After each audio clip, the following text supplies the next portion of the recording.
The VGK lockers are cleaned out. We will discuss some of the comments made after exit meetings in the final season presser coming up next right here on Locked On Golden Knights.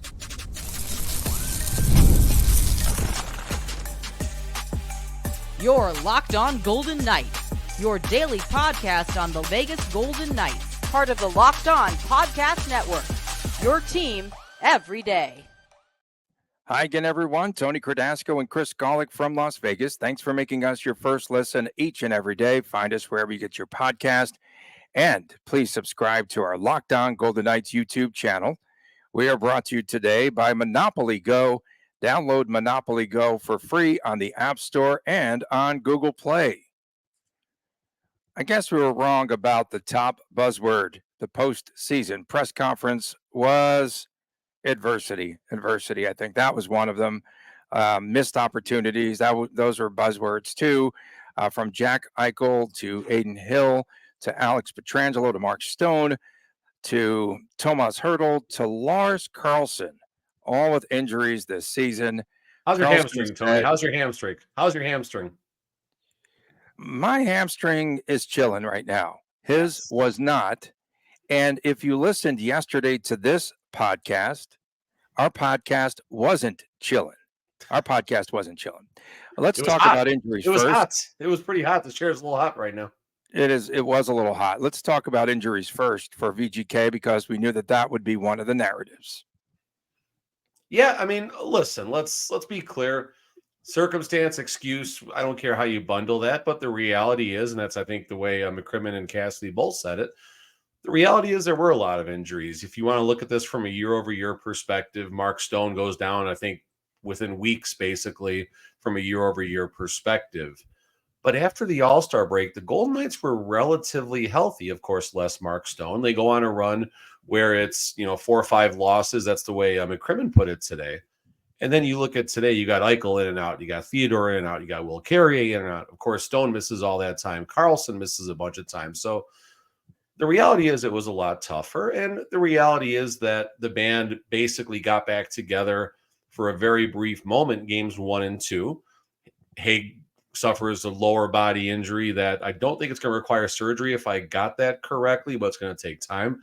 And obviously we joked about Carlson and his hamstring injury. So it's a reality, and it's fair to bring up. And I will buy into the fact that McCrimmon did say he felt that the deeper the Golden Knights lasted in the playoffs, the better they would get.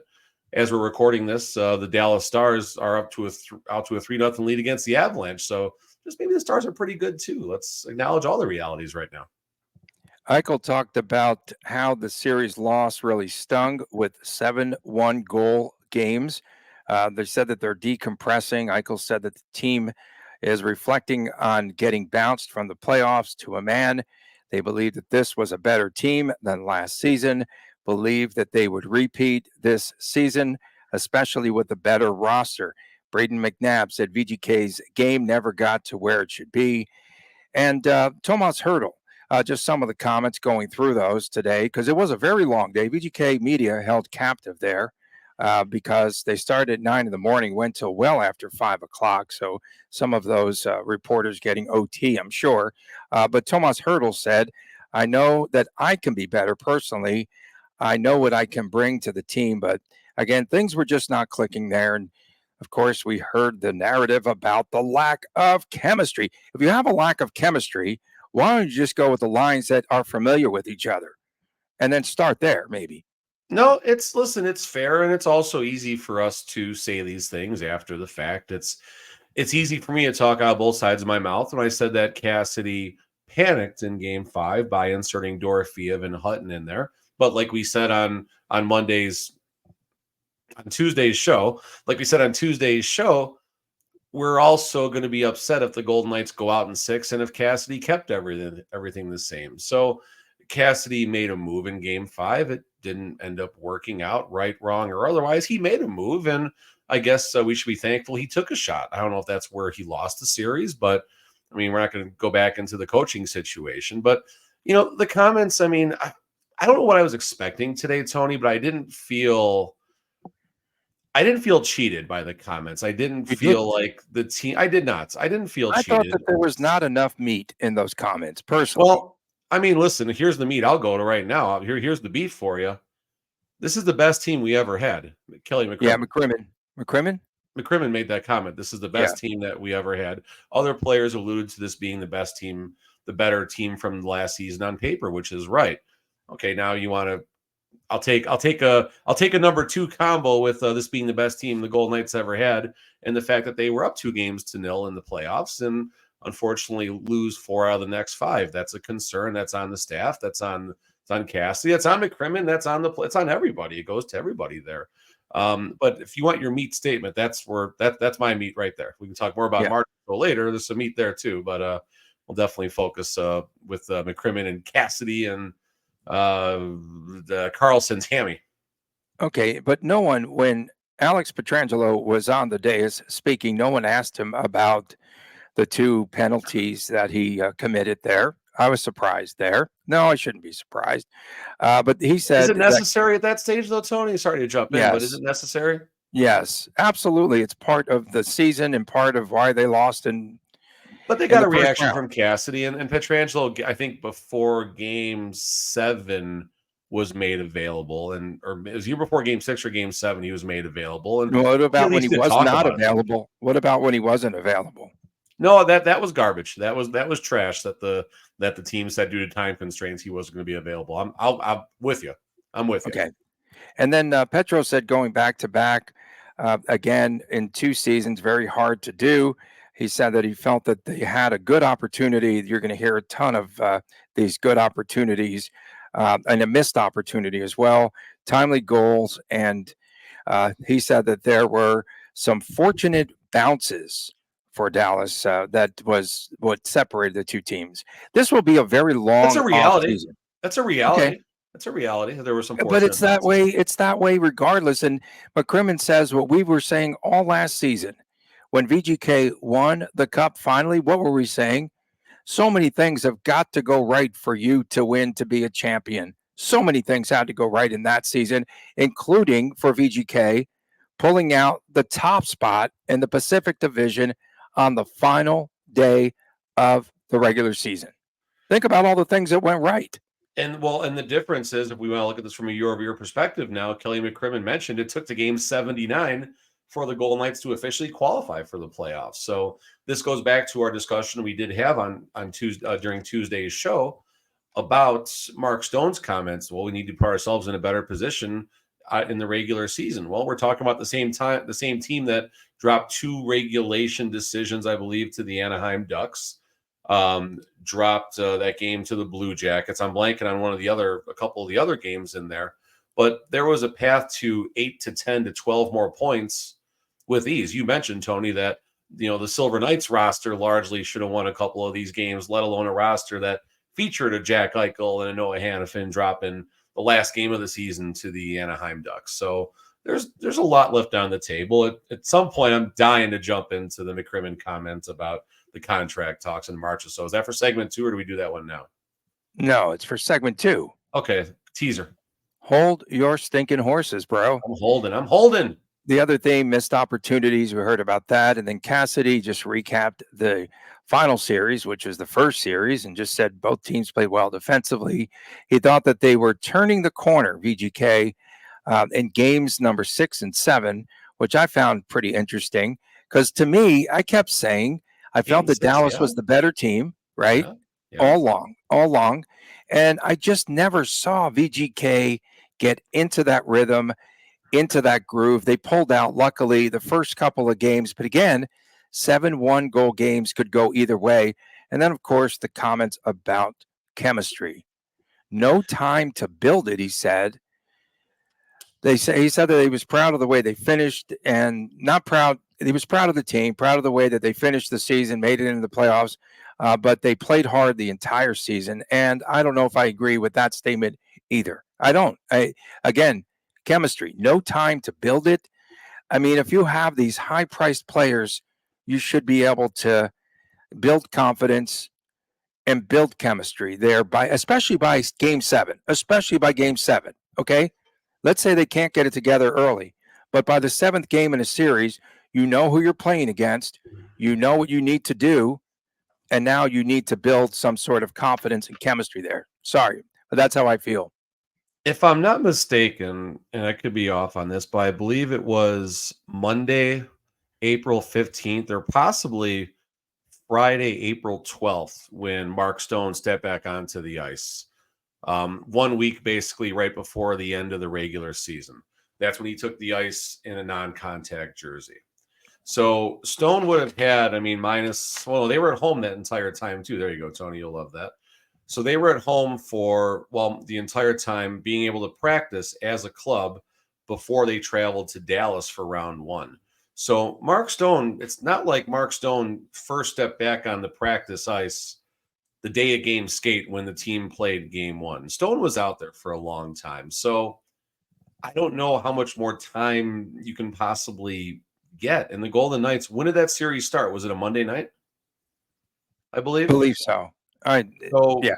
So the Golden Knights basically had Friday, Saturday. They had 3 calendar days off. I mean, Yeah, it was Monday. It was Monday. Okay, Remember, so it started on because I the said, why did they Monday. give them so much time to jump into it? Mark Stone had 8 or 9 sessions on the ice. So how much more do you need? I'm not saying it's an excuse. Like I'll buy that it's not as easy as plug and play as we would like it to be, but it's not as difficult as the team wants us to think it is either. And I will triple down on the fact, and maybe someone else can prove me wrong with the timestamp or something, but you really started hearing about this in game 5 when the Golden Knights went down 3-2. That's when the radio really started on the chemistry thing. And you just have to wonder if that was a seed being planted, or Of course. everyone said it, like all the media, all the internal media, Gosher and his questions. To be fair, Gosher has asked some really good questions.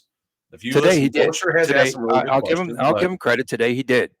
No, he's been actually a bright spot. He hasn't talked this much in a long time, but it's good to hear him talk in these pressers, because he does ask some great. What are questions. you getting at, Dave?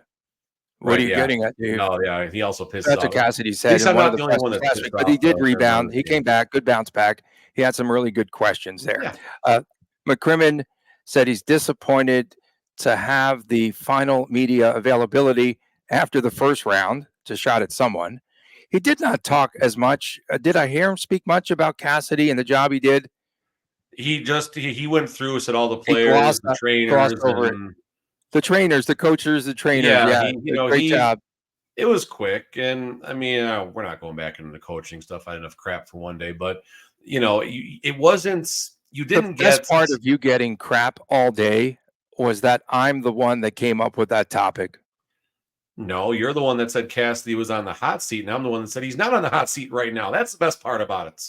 I'm still getting chirped, and we're recording. I know I'm not supposed to say this, but we're recording at 7:52 on a Tuesday night, and I'm still getting chirped. It's awesome. It's amazing. But back to everything, McCrimmon's not going to come out and say Cassidy's getting fired. He's not going to come out and give a glowing. I mean, listen, the reality is the Golden Knights went out in the first round with the best team that the general manager ever thought.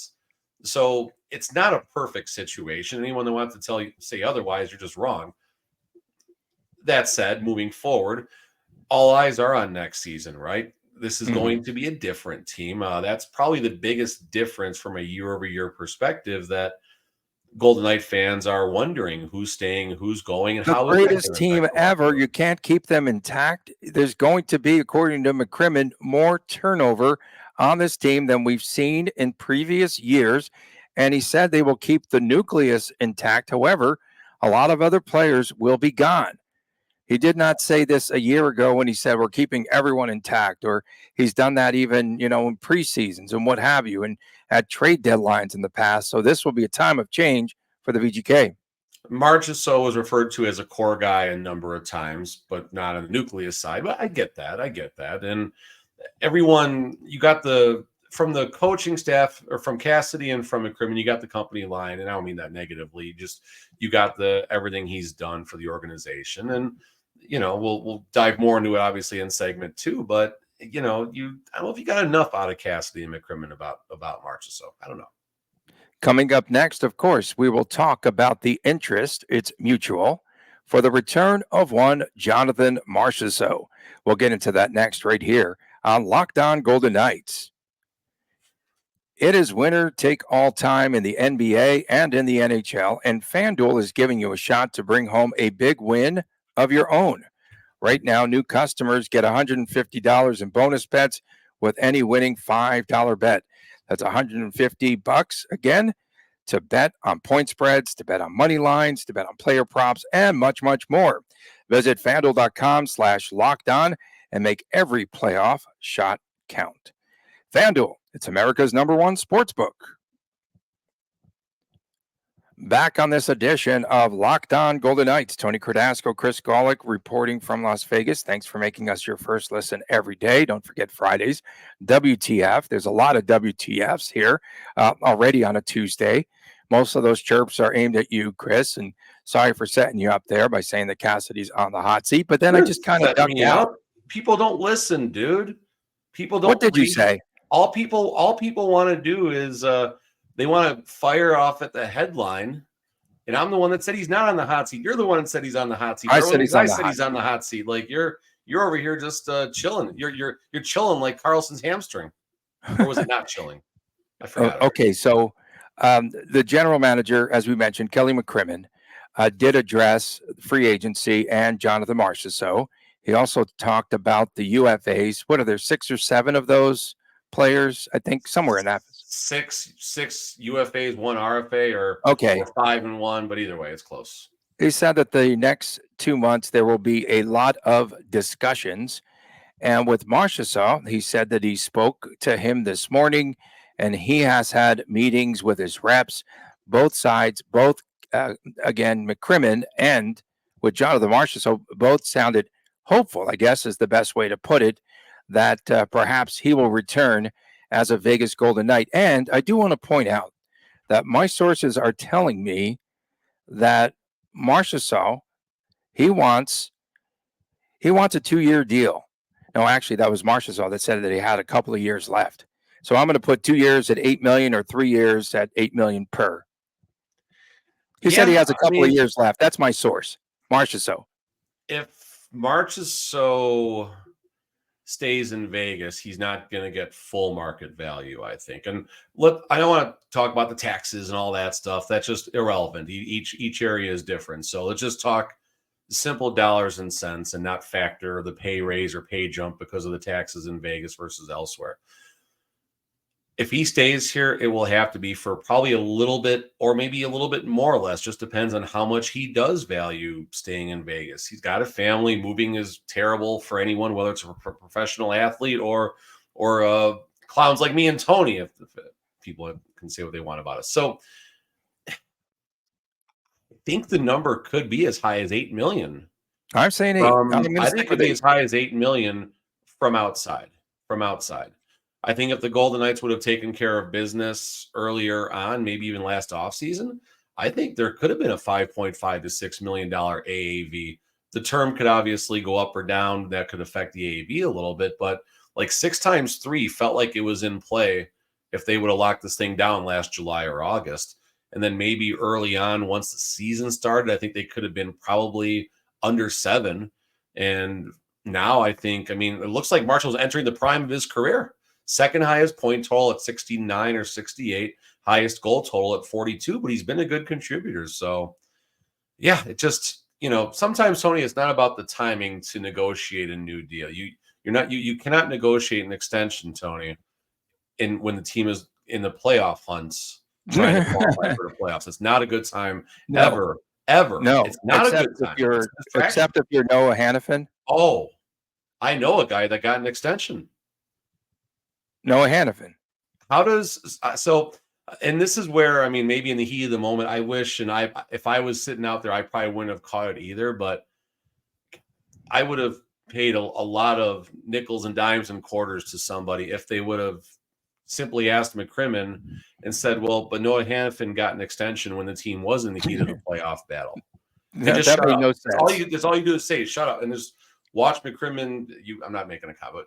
Just watch McCrimmon's face and see how he responds to that. And I'm really curious how that would have gone. But if I'm Marchessault, I'm throwing my hands up in the air. After Marchessault, put it all out there. How many times did Marchessault say, I've done everything I can for this team?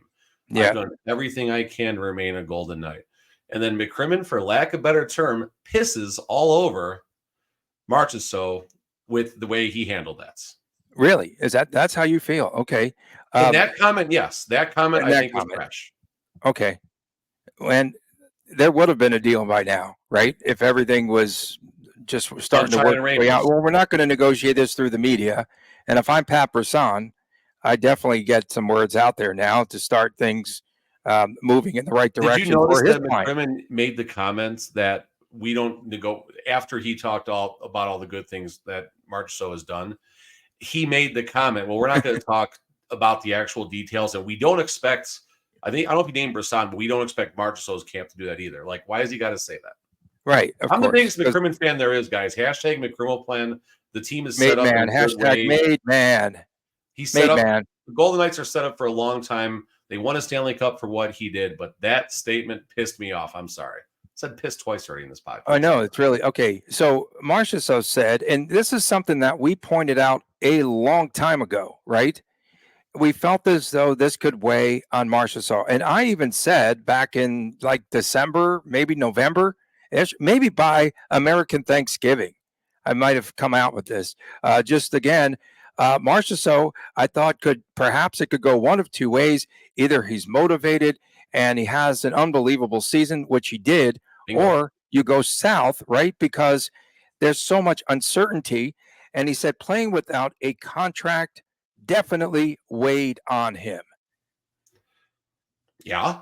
And you got to that all along, right? You could tell at times, I thought. I don't know, but I think he, like you said, I'll go with the first part of that, where I think he remember. Hang on, though, 1 second. Let me just interrupt you for half a second, because you said you were going to ask him that question at one point, correct? On the show, remember? Probably. Okay. Yeah, no, I'm sure. I mean, crap. What I have to lose at the time, given my circumstances now, but unfortunately, or fortunately, this is the way it went down. I mean, listen, one of two things is going to happen for Marchessault, and they're both going to be a win at the end of the day. He's going to stay in Vegas for another 23, 24, $25 million somewhere over the next 3 or 4 years, or he's going to go somewhere else probably for 8 times 4. I mean, can he get 8 times 5? I don't know. Can that happen? Maybe. So he's going to be in a really good spot. What's the difference from $25 to $28 million at the end of the day? Not much.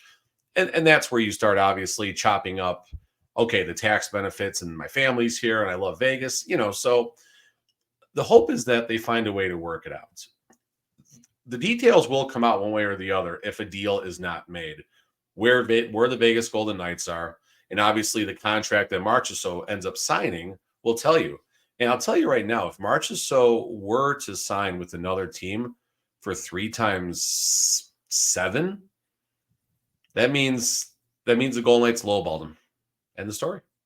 Or there's something else behind the scenes that no one's talking about. Again, a lot of juicy stuff coming out. Of course, we'll have plenty of content to work with here in the next few weeks. And again, Marchessault saying that he wants to be somewhere where he is wanted. And so it's like, hey, what else do I need to do to prove that I belong here? I thought that was something that was heartfelt. He should have sucked a little. He should have got 25 goals. Would have been easy. You had to just send him away, you think? Just get 25 goals. No. They 20. If he gets 25 goals, they sign him for 5.5 for 3 years and call it good. Okay. Cassidy talked about the competitiveness of Jonathan Marchessault. Oh my goodness. I like this, but go ahead. He said that he loves to coach Marchessault. Oh man. Do we have like heart emojis that could fly across the screen? This is a modern buyer, day love Tony. story. I'm a buyer right now. Keep going. I'll argue with you and make your point first. So we're both emotional, but he did say, in coaching, it's something that is satisfying, if you will, because he saw all the good things that Marchessault really had accomplished while he was the head coach. So it's on his watch. And so he's taking credit, of course, for him to win the Conn Smythe, and take some credit for him, I wouldn't take any credit because he only had 42 goals. He should have had 43. Just focus on taking credit for saying Cassidy was on the hot seat. Okay. That's your job right now. Listen, Cassidy, I thought Cassidy's presser top to bottom was very, very good. I am a full buyer in everything that Cassidy said about Marchessault. So there's things behind the scenes we we probably know about, but we don't know about because neither side has said anything. But you have to give credit for Cassidy for talking about, in not so many words, what the relationship was, where it's grown to, and what Marchessault has accomplished in there. He mentioned both have had heart-to-heart conversations about what one wants and expects from the other. Cassidy mentioned he was looking for more of a 200-foot game out of Marchessault. And I mean, Marchessault scored a shorthanded game-winning empty net goal. But point being is Marchessault took that responsibility. Marchessault has done anything and everything asked of him. He's made some mistakes along the way, fine. But he's right now the most lovable creature in that locker room, not named Maverick. So, you know, everyone in this town adores Marchessault and what he's done. Coach Cassidy, I think, does appreciate him. I think that relationship from a year-over-year perspective is a lot better. We got it's not sunshine and rainbows quotes from Jonathan Marchessault from TVA Sports, a media company up, I believe, Montreal, when he was back home during his day with the Cup and everything. From then to now, that relationship has gotten a lot better. So I am buying that Cassidy wants Marchessault on this team. Okay. Coming up next, we'll talk about the Sharks winning the draft lottery. Sharks won something? Yeah, it's the most success they've had in how many years? We'll get to that. We return. Most success ever. Coming up next, of course, we'll get to that and much, much more right here on Locked On Golden Knights. We are big fans of Monopoly Go. Of course, Monopoly Go has been downloaded more than 150 million times. It's a great twist on Monopoly, where you play on not just one, but on hundreds of Monopoly boards in crazy locations, and you build up amazing cities that bring you the big money. The best part, of course, is teasing and messing around with all your friends. I can charge them rent on my iconic properties, just like classic Monopoly, but now I can also rob their vaults of riches for myself. And the leaderboards show us who the biggest Monopoly tycoon is. But it's not just my competitive side that really loves it. You have to really check it out because you can team up with friends and people from all around the world, and they have timed tournaments that are good, and you can earn huge rewards. So get into the game, join your friends, download Monopoly Go today for free on the App Store and on Google Play. Welcome back to Locked On Golden Knights. Tony Cardasco and Chris Golick from Las Vegas. Thanks for making us your first listen each and every day. We appreciate you doing so. Find us wherever you get your podcast, of course. And, of course, don't forget on Fridays, it is the WTF edition of Locked On Golden Knights, Saturday, the Chris and Chris Show. So, the San Jose Sharks have won the 2024 NHL Draft Lottery. They will be selecting first at the 24 NHL Draft right here at the Sphere in Las Vegas, which is going to be really cool. And so for the Sharks, this is the first time they will get the number one pick in franchise history, which is really big news. A lot of success and a lack of high first-round picks, of course, a lack of success, I should say. That is why the Sharks are where they are at today. And Macklin Celebrini is probably by far the number one pick, the kid out of Boston University, right? What do you have? 40 goals this season? 30 or 40 goals? He was 30 goals this season. And so, you know what? It's good for competition, right? In the Pacific. So in about 8 to 10 years, they might be competitive. I mean, the Sharks, listen, this is what they definitely needed so they can start becoming competitive. This is finally a cog in their plan working in the right direction because they haven't done much in shipping off all these players. They got some good return, I guess, from Hurdle from the Golden Knights. But I mean, you know, this is the start of their rebuild, right? They're going to try and put everything into Celebrini. Hopefully it works out. And the Golden Knights should end up picking 17th overall. Or no, 17th. By their record, they should be 19, I believe. Of the playoff teams, they had the third worst record. So that would put them at 17, 18, 19, if my math tells me. A couple players as far as early prospect rankings. You got Ryder Ritchie, Julius Mintzinen, Marek Vanacker, Jet Lashanko. I like that name. Jet Lashanko, 5'11" center, 180. Let's go right there. I'll take that right there. Don't really see any high defensemen as far as the highest rated defenseman is down at 29. Spencer Gill. I don't know. Any big boys out there? Not really. 6'2". Here we go. Cole Bowden, 209, 6'2". Let's go with him. Let's go with Cole Bowden for the Golden Knights. That's the way that you do your analysis. I like that. Put it Of course, on the napkin. Chicago was second with the second choice. Did not go back to back with number one picks. The Ducks are up there. So again, in their rebuild. So we'll have to see how that shakes out and what they do and how these two teams will rebuild their rosters, because there's just a lot of distance between the top few teams. And I think Seattle might come back now. Let's see who they get as the new head coach. Maybe they'll be more competitive. Stockpiling picks. They're probably a decade away, but they're also stockpiling. So yeah, the Golden Knights been building through free agency, not a lot obviously in draft in the farm, but you are, San Jose, it has to happen at some point. They're going to get the talent, whether it develops or not, we'll find out. But Anaheim, good young core, Zegras, McTavish, Leo Carlson, and then like all the other teams in the Pacific and the lower end that are going to start building through the draft. Okay. Again, the podcast be chilling, as you all know out there.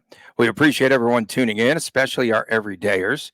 On Fridays, it's WTF. On Saturdays, it's the Chris and Chris Show. Of course, we're recording this show on a Tuesday night because we wanted to get in all the latest, as they had a very long day and they finally wrapped up well after 5 o'clock at night. And so we just wanted to put out the podcast as soon as possible to get all of our fans informed. And that's what we do here. For my man, Chris Golick, I'm Tony Cardasco from Las Vegas. We'll see you again tomorrow right here on Locked On Golden Knights. Take care.